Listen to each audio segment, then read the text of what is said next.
President Trump has assembled a powerful military force in West Asia. One of the most powerful aircraft carriers in the world, advanced fighter jets and stealth bombers are on standby. There are about 40,000 American troops.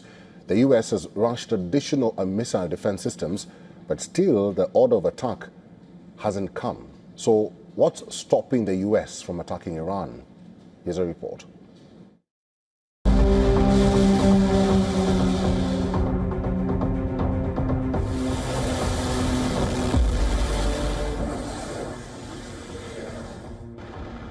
The USS Abraham Lincoln and its strike group are prowling the West Asian coast, a visible show of American force.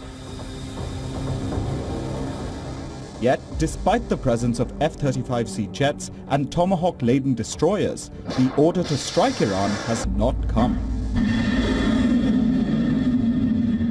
We're all over, but they are negotiating. They'd like to do something, and we'll see if something is going to be done. They had a chance to do something a while ago and it didn't work out, and we did Midnight Hammer. I don't think they want that happening again, but they would like to negotiate. We are negotiating with them right now, yes. Washington and Tehran are currently locked in a tense diplomatic dance. Trump wants a total halt to Iran's nuclear program and strict limits on its ballistic missiles, a demand Tehran has flatly rejected, even as it hints at nuclear flexibility. Well, I think there are a lot of targets that the U.S. and maybe Israel, if they join in, could attack, including eliminating Iran's ballistic missile production facilities, eliminating perhaps what's left of their air defenses going back after the nuclear program, and destroying the state instruments like the Revolutionary Guard that threaten their neighbors in the region, but also their own population. I think as the state institutions are weakened, the potential for the regime to collapse increases. I think the regime is more unpopular now than it's been at any point since 1979. First, the Houthis delivered a warning. A relatively small Iranian-backed force tied down the US Navy for months in the Red Sea. Drones and missiles forced American warships to fire expensive interceptors again and again. Iran is a far larger, far more capable adversary. While the Houthis tested, Iran could overwhelm.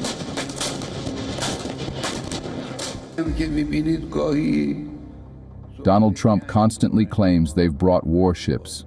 But the Iranian nation shall not be intimidated by these things. The Iranian people will not be stirred by these threats. They do not fear a fair confrontation.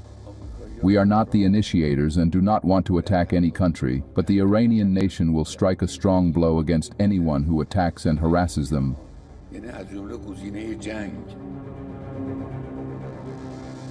Second, missile swarms beat missile shields. Iran has several hundred ballistic missiles at its disposal.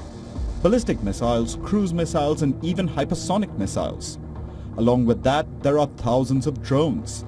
Even the best defenses struggle against saturation. One leak is enough to cause damage and change the tide of the conflict. Third, America is running low on interceptors. US stocks are depleted after the 12-day war in June between Israel and Iran. Each interceptor costs millions of US dollars. Iran's missiles are cheaper and faster to replace. In a prolonged exchange, the math turns unfavorable. Israel alone spent over $17 billion during the June conflict. This time, the cost for the US could be much larger. Fourth, US allies in the Gulf would take the first hit. Iran has warned that its response would not be limited. Gulf states host US bases. Israel sits within range. Shipping lanes, energy infrastructure, all would be exposed. Many Arab partners have made it clear that they do not want their territory used for launching attacks because they know retaliation would land on them. Fifth, there is no clean strike.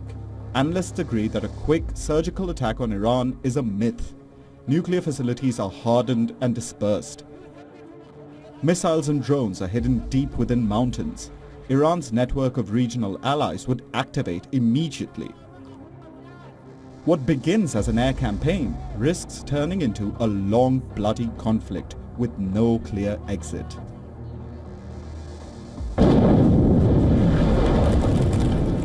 So the military buildup continues, pressure rises, tense diplomacy continues. For the US, the power to strike exists, but restraint, for now, is driven by reality, not reluctance. Because once the first missile flies, then there is no going back from the firestorm it will ignite.